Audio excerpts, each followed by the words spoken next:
ಭಾರತ ದೇಶದ ಇತಿಹಾಸದಲ್ಲಿ ಮೊಟ್ಟ ಮೊದಲ ಬಾರಿಗೆ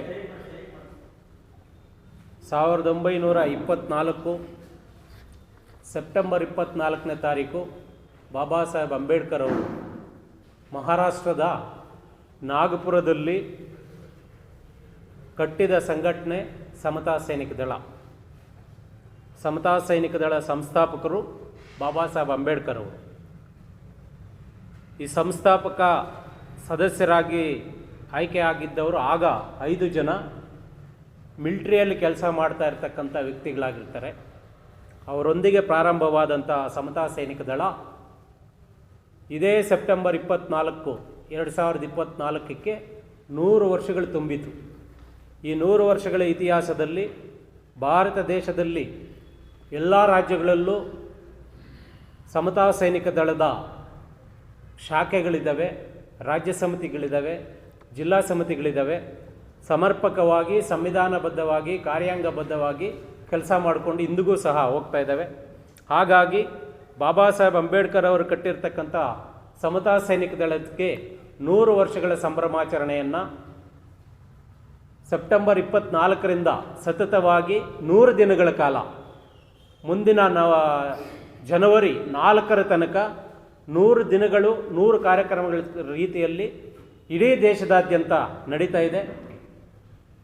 ನಮ್ಮ ಕರ್ನಾಟಕದಲ್ಲಿ ಸೆಪ್ಟೆಂಬರ್ 24ನೇ ತಾರೀಕು ಬಾಬಾ ಸಾಹೇಬ್ ಅಂಬೇಡ್ಕರ್ ಅವರ ಪುಣ್ಯಭೂಮಿಯಾದಂತಹ ಸದಾಶಿವನಗರದ ನಾಗಸೇನ ಬುದ್ಧ ವಿಹಾರದಲ್ಲಿ ಪ್ರಾರಂಭಗೊಂಡಂಥ ಸಂಭ್ರಮಾಚರಣೆ 62ನೇ ದಿನ ಚಿಕ್ಕಬಳ್ಳಾಪುರದಲ್ಲಿ ಸಂಭ್ರಮಾಚರಣೆ ಮಾಡೋದಕ್ಕೆ 62ನೇ ದಿನವಾದಂತಹ ಆ ದಿನಕ್ಕೆ ಪ್ರತ್ಯೇಕವಾದಂಥ ಒಂದು ದಿನ ಇದೆ.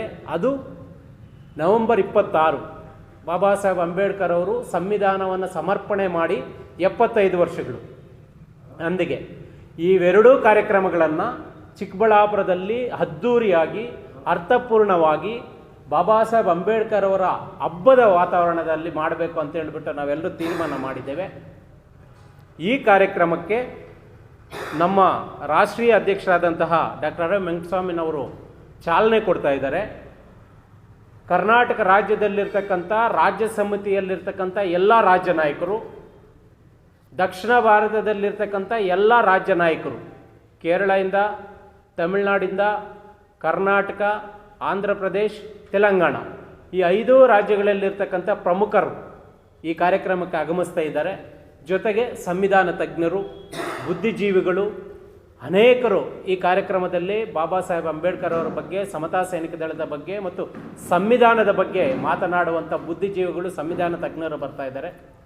ಚಿಕ್ಕಬಳ್ಳಾಪುರ ಜಿಲ್ಲೆಯಲ್ಲಿ ಭಾಳಷ್ಟು ಜನ ಪಕ್ಷಾತೀತವಾಗಿ, ಜಾತ್ಯತೀತವಾಗಿ, ಧರ್ಮಾತೀತವಾಗಿ ಈ ಕಾರ್ಯಕ್ರಮದಲ್ಲಿ ಪಾಲ್ಗೊಳ್ಳೋದಕ್ಕೆ ಎಲ್ಲರೂ ಸಹ ಬರೋದಕ್ಕೆ ನಾವು ಆಹ್ವಾನ ಕೊಟ್ಟಿದ್ದೀವಿ. ಎಲ್ಲರೂ ಸಹ ಮುಕ್ತ ಕಂಠದಿಂದ ನಾವು ಬರ್ತೀವಿ ಅಂತ ಹೇಳ್ಬಿಟ್ಟು ಹೇಳ್ತಾ ಇದ್ದಾರೆ. ನಾವು ಈ ಮೂಲಕ ಎಲ್ಲರಲ್ಲೂ ಮನವಿ ಮಾಡೋದೊಂದೇ, ಇದು ಬಾಬಾ ಸಾಹೇಬ್ ಅಂಬೇಡ್ಕರ್ ಅವರ ಹಬ್ಬ. ಸಮತಾ ಸೈನಿಕ ದಳ ಅನ್ನೋದು ಯಾವುದೇ ಒಂದು ಜಾತಿಗೆ ಸೀಮಿತವಾದಂಥ ಸಂಘಟನೆ ಅಲ್ಲ.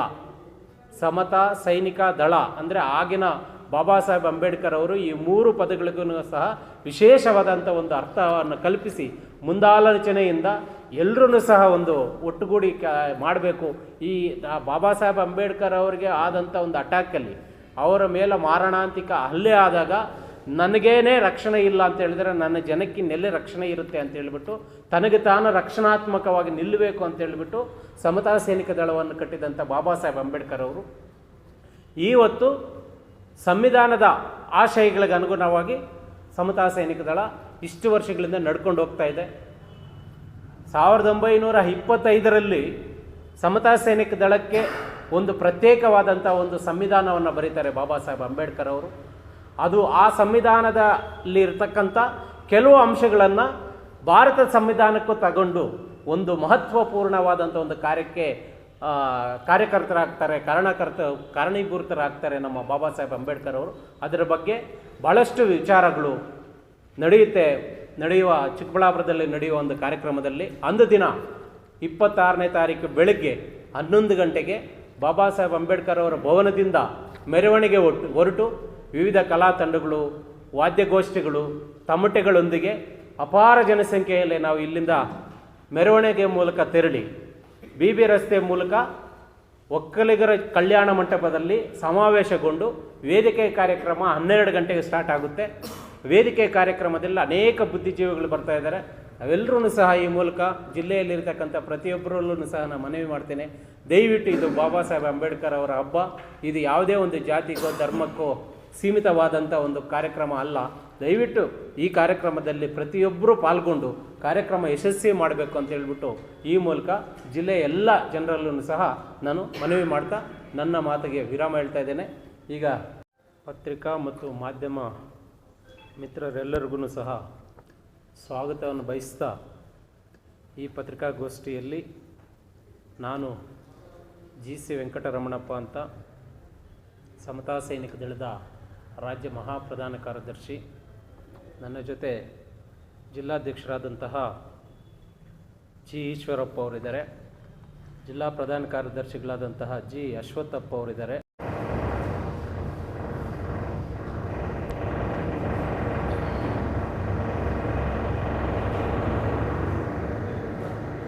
ಸಾಹೇಬರು ಕಂಡಂಥ ಕನಸು ಈಡೇರಬೇಕಾದ್ರೆ ಬಹಳ ಕೃಷಿ ಮಾಡಿ ಎಷ್ಟೋ ತೊಂದರೆಗಳನ್ನು ಅನುಭವಿಸಿ ಈ ಒಂದು ಸಂವಿಧಾನವನ್ನು ಕೊಡುಗೆಯಾಗಿ ಕೊಟ್ಟಂಥ ಮಹಾನ್ ವ್ಯಕ್ತಿಯ ಈ ಸಮತಾ ಸೈನಿಕ ದಳ ನಮ್ಮ ವೆಂಕಟರಮಣಪ್ಪಣ್ಣ ಹೇಳಿದಾಗೆ 100 ವರ್ಷ ಪೂರೈಸಿದ್ವಿ.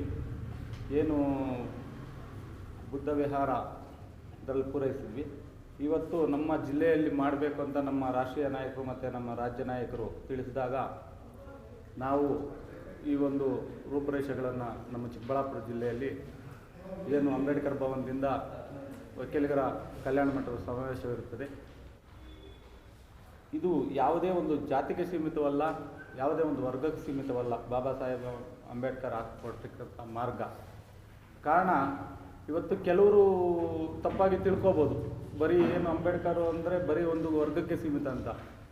ನಿಜವಾಗ್ಲೂ ಅರ್ಥೈಸ್ಕೊಂಡು ಅವರ ಒಂದು ಆದರ್ಶಗಳು, ಅವರ ಪಾಲನೆಗಳನ್ನು ನಾವು ಅವ್ರ ಮಾರ್ಗಗಳನ್ನು ಅನುಸರಿಸಿದರೆ ಅವರು ಹಾಕ್ಕೊಟ್ಟಿರ್ತಕ್ಕಂಥ ದೂರದೃಷ್ಟಿಯ ಒಂದು ದಾರಿಯನ್ನು ನಾವು ನಡೀಬೇಕು. ನಮಗೆ ಎಲ್ಲ ಸಂವಿಧಾನ ಅಡಿಯಲ್ಲಿ ಅವರು ಕ್ರೋಢೀಕರಿಸಿಬಿಟ್ಟು ಹೋಗಿದ್ದಾರೆ. ಅಂಥ ಮಹಾನ್ ವ್ಯಕ್ತಿಯ ಒಂದು ಈ ಸಮತಾ ಸೈನಿಕ ದಳ ಕಟ್ಟಿರ್ತಕ್ಕಂಥ 100 ವರ್ಷದ ಪೂರೈಕೆ ಮತ್ತು ಸಂವಿಧಾನ ದಿನವನ್ನು 26ನೇ ತಾರೀಕು ನಮ್ಮ ಚಿಕ್ಕಬಳ್ಳಾಪುರದಲ್ಲಿ ಹಮ್ಮಿಕೊಂಡಿದ್ವಿ.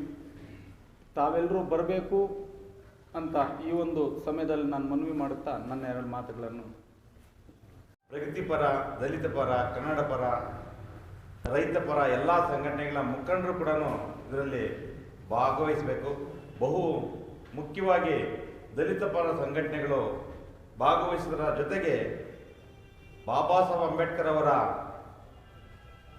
ನೀಡಿರ್ತಕ್ಕಂತಹ ಬುದ್ಧಿಯ ಋಣದಲ್ಲಿ ಬದುಕ್ತಾ ಇರತಕ್ಕಂತಹ, ಸವಿತಾ ಇರತಕ್ಕಂತಹ ಪ್ರತಿಯೊಬ್ಬ ನಾಗರಿಕ ಬಂಧುಗಳು ಕೂಡ ಅಪಾರವಾದಂತಹ ಪ್ರೀತಿಯನ್ನು ಹೊತ್ತು ಅವರ ಆದರ್ಶಗಳನ್ನು ಎತ್ತಿ ಹಿಡಿತಕ್ಕಂತಹ ಕೆಲಸ ಈ ಒಂದು ಕಾರ್ಯಕ್ರಮದಲ್ಲಿ ತಮ್ಮ ಪಾಲ್ಗೊಳ್ಳುವಿಕೆ ಮುಖಾಂತರ ಆಗಬೇಕಾಗಿದೆ.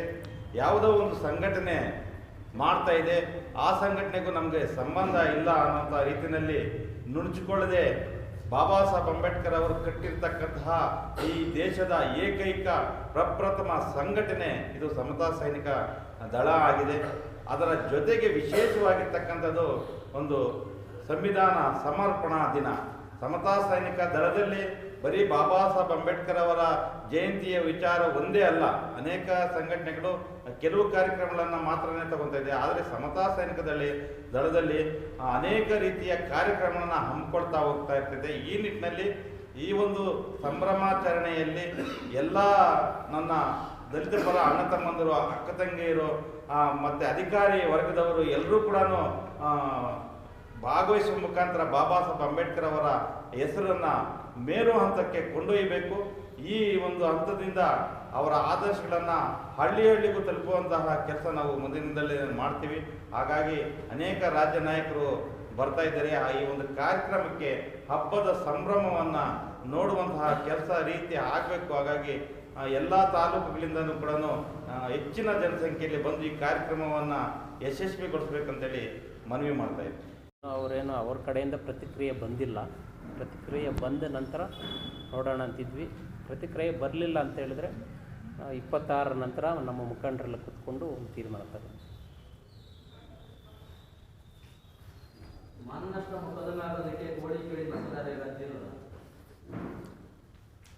ಮಾನನಷ್ಟ ಮೊಕದ್ದಮೆ ಹಾಕೋದಕ್ಕೂ ಯಾವುದೇ ರೀತಿ ಅಡ್ಡಿ ಇಲ್ಲ. ಆದರೆ ಈ ಕಾರ್ಯಕ್ರಮದ ಬ್ಯುಸಿಯಲ್ಲಿದ್ದೀವಿ.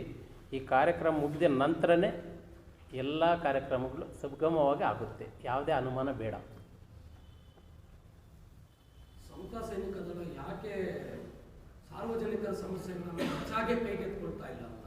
ವಸತಿ ಸಮಸ್ಯೆ ಇವತ್ತು ಗುಡಿಸಲುಗಳಿದೆ ಚಿಕ್ಕಬಳ್ಳಾಪುರ ತಾಲೂಕು ಜಿಲ್ಲೆಯಲ್ಲಿ. ಇವತ್ತು ಕೂಡ ದಲಿತರು ತುಂಬ ಅತ್ಯಂತ ಹೀನಾಯ ಸ್ಥಿತಿಯಲ್ಲಿ ಬದುಕ್ತಾ ಇರ್ತಕ್ಕಂಥ ಸಂದರ್ಭ ಇದೆ. ಯಾಕೆ ಬೇರೆ ಸಂಘಟನೆಗಳು ಹಂಗೆ ಇದೆ, ಸಮತಾ ಸೈನಿಕ ದಳ ಕೂಡ ಯಾಕೆ ಅದೇ ರೀತಿ ಆಗುತ್ತೆ ಅಥವಾ ಯಾಕೆ ಭಿನ್ನವಾಗಿ ಕೆಲಸ ಮಾಡ್ತಾ ಇಲ್ಲ? ಬಹುಶಃ ನೀವು ಹೇಳಿದ ಪ್ರಶ್ನೆಗೆ ನಿಮ್ಮಲ್ಲೇ ಉತ್ತರ ಇರ್ಬೋದು ಅನಿಸುತ್ತೆ ಸರ್. ಯಾಕೆಂದರೆ ಬೇರೆ ಸಂಘಟನೆಗಳ ಬಗ್ಗೆ ನಾನು ಟೀಕೆನೂ ಮಾಡಲ್ಲ, ಏನೂ ಮಾಡಲ್ಲ. ಆದರೆ ಕಾಲಕ್ಕೆ ಯಾವುದೇ ಒಂದು ಹೋರಾಟ ಆಗಿರ್ಬೋದು, ಸಮಸ್ಯೆಗಳಿಗಾಗಿರ್ಬೋದು ತಕ್ಷಣ ಸ್ಪಂದಿಸ್ತಾ ಇರ್ತಕ್ಕಂಥ ಸಂಘಟನೆ ನಮ್ಮದೇ. ನಾವು ಎಲ್ಲ ರೀತಿಯಲ್ಲೂ ಸಹ ಹೋರಾಟ ಮಾಡ್ತಾಯಿದ್ದೀವಿ, ಮನವಿ ಪತ್ರಗಳು ಕೊಡ್ತಾಯಿದ್ದೀವಿ, ಎಲ್ಲ ರೀತಿಯಲ್ಲೂ ಮಾಡ್ಕೊಂಡು ಬರ್ತಾಯಿದ್ದೀವಿ. ಈ ನಮ್ಮ ಮನವಿಗಳಿಗೆ ಸ್ಪಂದಿಸುವಂಥ ಹೃದಯಗಳು, ಸ್ಪಂದಿಸಬೇಕಾಗಿರ್ತಕ್ಕಂಥ ರಾಜಕೀಯ ವ್ಯಕ್ತಿಗಳು ಕಾಲಕ್ಕೆ ಸ್ಪಂದಿಸ್ತಾ ಇಲ್ಲ. ಅದು ನಮ್ಮ ದುರ್ದೈವ. ನಾವು ಯಾವುದೇ ಹೋರಾಟದಲ್ಲಿ ಯಾವತ್ತೂ ಹಿಂದೆ ಬಿದ್ದಿಲ್ಲ. ಅದು ಸಣ್ಣ ವಿಚಾರ ಆಗಲಿ ದೊಡ್ಡ ವಿಚಾರ ಆಗಲಿ ತಕ್ಷಣ ಸ್ಪಂದಿಸ್ತಾ ಇದ್ದೀವಿ. ನಮಗೆ ಪ್ರತಿಸ್ಪಂದನೆ ಕೊಡಬೇಕಾಗಿರ್ತಕ್ಕಂಥ ಸರ್ಕಾರಗಳು ವಿಫಲ ಆಗ್ತಾ ಇದೆ. ಇದ್ರ ಬಗ್ಗೆ ನಾವು ಏನೀಗ ಎಲ್ಲ ರೀತಿಯಲ್ಲೂ ನಾವು ಸನ್ನದ್ಧರಾಗ್ತಾ ಇದ್ದೀವಿ. ಒಂದು ದೊಡ್ಡ ಹೋರಾಟಕ್ಕೆ ನಾವು ರಾಜ್ಯ ಮಟ್ಟದ